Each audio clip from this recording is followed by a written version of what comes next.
आज हमें डीएफए बनाना है, एक ऐसा डीएफए जो उन सभी स्ट्रिंग्स को एक्सेप्ट करेगा which contains A, that means जिसपे ए एज ए सब स्ट्रिंग है, चाहे वो ए स्टार्टिंग में है किसी भी स्ट्रिंग के, चाहे वो ए किसी भी स्ट्रिंग के बाद में है। और स्ट्रिंग जो मुझे बनानी है वो केवल इनपुट सिंबल क्या क्या है, ए और बी। ठीक है, ए और बी से जितनी भी स्ट्रिंग्स बन सकती है प्रोवाइडेड उसमें एक ए होना चाहिए। ठीक है, सो मैं सबसे पहले लैंग्वेज निकाल लेता हूं या सेट ऑफ स्ट्रिंग्स निकाल लेता हूं जो कि मेरी रिक्वायरमेंट है कि जिसमें विच कंटेन्स ए। ठीक है, सो सबसे छोटी स्ट्रिंग कौन सी होगी जिसमें एटलीस्ट एक ए तो है ही। ठीक है, so only A is there, इसमें क्या है, एक ए है और बाकी कुछ भी नहीं है, और इसकी लेंथ कितनी है, 1। अब मैं 2 लेंथ की ऐसी सभी स्ट्रिंग निकाल लेता हूं जिसमें एटलीस्ट 1 ए है।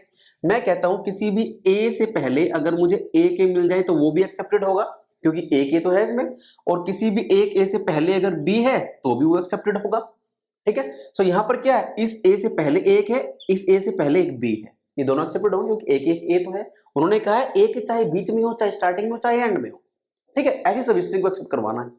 और या फिर किसी एक ए जो है उसके बाद में कोई बी है वो भी एक्सेप्टेड होना चाहिए। ठीक है, बट हाँ जो 2b वाले होंगे, ओनली 2b, वो एक्सेप्ट नहीं होगा क्योंकि उसमें एक भी ए नहीं होगा। सो ये हो गया 1 लेंथ वाला, ये हो गए 2 लेंथ वाले। अब 3 लेंथ वाली कौन कौन सी स्ट्रिंग्स होंगी यहां पर जिसमें एटलीस्ट 1 ए है। ठीक है, वो एक्सेप्टेड होने चाहिए। मैं कहता हूं एक ए से पहले अगर 2 ए हैं तो ये भी एक्सेप्ट होगा क्योंकि एक ए तो यहां पे तो एक के बजाय 3 है। ठीक है, इस ए से पहले अगर ए बी है वो भी एक्सेप्ट होना चाहिए क्योंकि एटलीस्ट 1 इज देयर। इस ए से पहले अगर यहां पर बी ए है वो भी एक्सेप्ट होना चाहिए। इस ए से पहले 2 बी हैं वो भी होना चाहिए। ठीक है, क्यों, क्योंकि इन चारों स्ट्रिंग में सभी की लेंथ कितनी है, 3, और सभी में एटलीस्ट 1 इज देयर। ठीक है, अब मैं कहता हूं मेरे पास इस ए के बाद अगर एक 2 ए है, मैं कहता हूं यहां पर 2 ए वाली तो ट्रिपल ए बनेगी, ट्रिपल ए वो सेम एज इट इज हो जाएगी। ठीक है, एक ए के बाद बी ए है वो भी एक्सेप्ट होना चाहिए क्योंकि यहां पर देखो इस ए के बाद एक बी ए है, यहां पे ये एक्सेप्ट होना चाहिए। ए के बाद अगर ए बी है ये भी तो एक्सेप्ट होना चाहिए, एटलीस्ट 1 इज देयर। ठीक है, यहां पर क्या ए को एज ए सबस्ट्रिंग देखना है विच कंटेन्स ए। ठीक है, एक है या एक से ज्यादा। ठीक है, सो यहां पर अब मुझे नेक्स्ट स्ट्रिंग 3 लेंथ की स्ट्रिंग कौन सी है जो एक्सेप्ट हो सकती है मेरे पास, क्या ए बी बी वाली एक्सेप्ट होगी, A B B will also be accepted.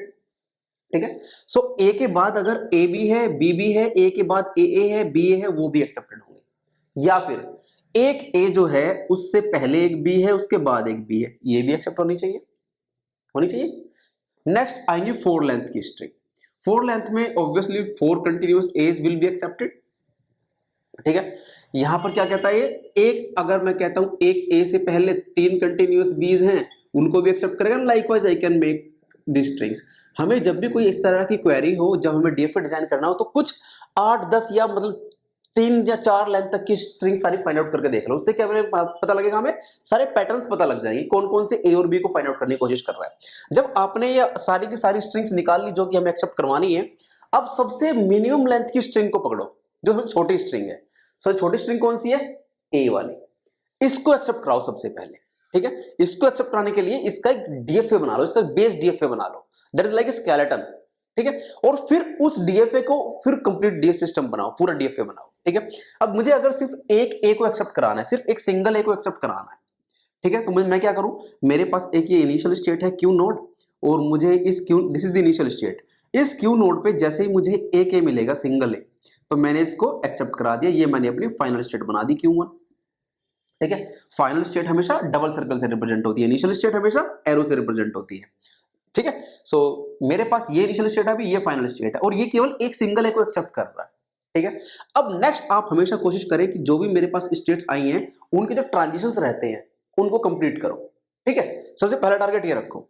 इसके बाद मुझे अब और फिर देखते हैं हम कि पैटर्न वाइज आइडेंटिफाई करेंगे जो भी हमारे पास सेट ऑफ स्ट्रिंग्स है कि उसको कैसे करते हैं। यहां देखिए जरा, क्यू नोड पे मुझे अब पहले ए मिला तो मैं Q1 पे गया। जब मैं क्यू नोड पर हूं दैट मींस मुझे अभी कुछ मिला नहीं है, क्यू नोड पे ए मिलेगा तो मैं Q1 पे जाऊंगा।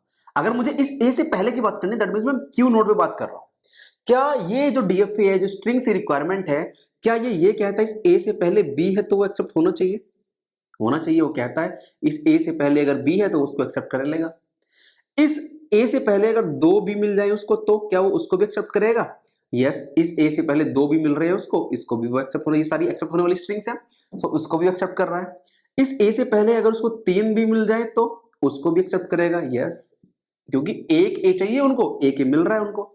दैट मीन्स मुझे इस ए के मिलने से पहले इस क्यू नोड पर अगर कुछ मल्टीपल बीज मिल जाएं, 1 2 4 10 कितने भी मिल जाएं, उसके बाद अगर मुझे ए के मिल जाता है, एक भी मिला उसके बाद ए मिल गया, 2 भी मिले उसके बाद ए के मिल गया, 3 भी मिले उसके बाद ए के मिल गया, तो उसको एक्सेप्ट कर लेगा। तो मैं कहता हूं कि अगर मैं क्यू नोड पर ये बना दूं बी का लूप, सेल्फ लूप का होता है मल्टी वन टाइम और more than one time, that means it can be multiple times. Okay, मुझे एक बी मिला मैं यहीं पर हूं, मुझे एक 2 भी मिले मैं यहीं पर हूं, मुझे 3 भी मिला यहीं पर, बट किसी भी बी के बाद अगर मुझे ए के मिल गया मैं फाइनल स्टेट में चला जाऊंगा।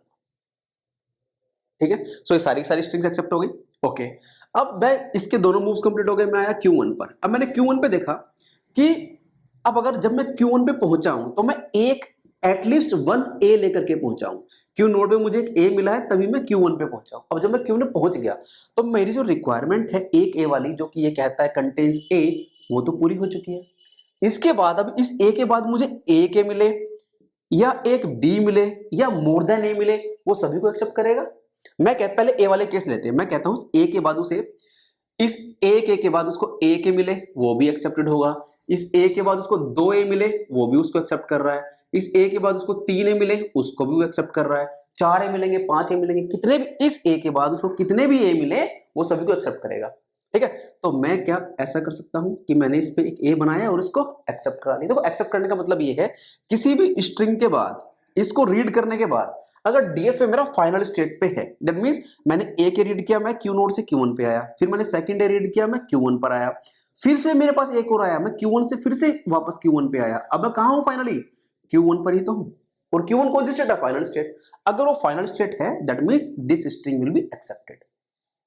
ठीक है, सो मेरे पास ये सारे मैंने एज वाले कर लिए। अब मैं ये कहता हूं कि अगर मुझे इस ए के बाद इस किसी भी एक इस ए के बाद ये जो ए है इसके बाद अगर इस ए के बाद एक बी मिल जाए तो क्या उसको एक्सेप्ट करेगा? इस ए के बाद उसको एक भी मिल रहा है एक्सेप्ट कर रहा है, इस ए के बाद उसको अगर 2 भी मिल रहे हैं क्या उसको एक्सेप्ट कर रहा है, इस ए के बाद अगर उसको 2 भी मिल रहे हैं यस इसको भी वो एक्सेप्ट कर रहा है, इस ए के बाद उसको 3 भी मिले तो क्या उसको एक्सेप्ट करेगा? करेगा, क्योंकि उसको एक ए चाहिए वो मिल रहा है उसको। सो मैं ये कहता हूं कि इस ए के बाद उसको कितने भी बी मिले उसको वो एक्सेप्ट कर लेगा, चाहे एक भी मिले 2 मिले 4 मिले, सेल्फ लूप बना दिया मैंने इसका। ठीक है, क्योंकि सभी को मिलने के बाद वो कहां पर है? Q1 पर, और Q1 क्या है? फाइनल स्टेट है, तो उनको एक्सेप्ट कर लेगा। अब पॉइंट ये है कि यहां पर ये जो हमने 2 सेल्फ लूप बनाए हैं इसको मैं चाहूं तो एक इंडिविजुअल भी बना सकता हूं, उसमें कोई दिक्कत नहीं है। मैं यहाँ पे कोमा लगा के इसको ऐसे लिख सकता हूं, मुझे 2 लूप बनाने की नीड नहीं है। ठीक है, दिस कैन बी डन। इसका मतलब क्या होता है? इसका मतलब ये होगा कि जब मैं एक बार Q1 पे पहुंचूंगा, अगर मैं Q1 पे पहुंच गया किसी तरह से, अब Q1 के पे मुझे जरूरी नहीं है सिर्फ कंटिन्यूअस एज ही मिलेंगे या कंटिन्यूअस बीज ही मिलेंगे। इसका मतलब ये है इस ए के बाद भी बी मिल सकता है और बी के बाद ए भी मिल सकता है। ठीक है, इसका मतलब ये है कि यहां पर मैं एक ए लेकर के पहुंच गया, मेरी रिक्वायरमेंट है वो पूरी हो गई। इसके बाद अब मुझे कुछ भी मिलेगा इस ए के बाद, इस वाले ए के बाद मुझे ए के मिले तो भी कोई बात नहीं, तो भी मैं घूमकर फाइनल स्टेट पर ही हूं। इसके बाद 2 ए मिले तो मैं 2 बार घूम के फाइनल स्टेट पर ही हूं। मुझे ए के बाद 2 बी मिले तो मैं 2 बी बार घूम के फाइनल स्टेट पर ही हूं, इनको भी एक्सेप्ट कर रहा है। ए के बाद एक बी मिले, पहला ए मिला फिर ए मिला फिर इसके बाद फिर से बी मिला, मैं वहीं पर हूं।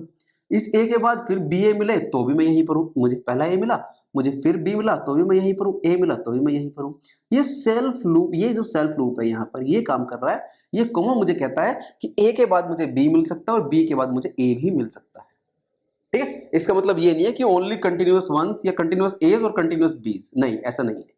ठीक है, so this is the DFA, this is the final DFA with respect to the given string.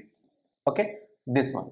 Okay, और मेरे पास हमेशा डीएफए में से 5 टपल्स होते हैं, तो 5 टपल्स की अगर मेरे से कोई बात करता है what are the set of states here? Only 2 states, Q node and Q1.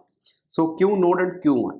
Next one, what is the input alphabet? Input alphabet is A and B here. What are the transition function? Transition functions are here. This is like if हम node Q node पे मुझे अगर B मिलेगा, I'm going to Q node itself. Q node पे अगर मुझे A मिलेगा, I'm going to Q1. ठीक है, and likewise, and the next one is the initial state. Initial state is Q node here, and what about final state? Final state is Q1 here. Okay, so these are the 5 tuples with respect to the given DFA. Well, video पसंद आई है तो like करें, subscribe करें और share करें। Thank you.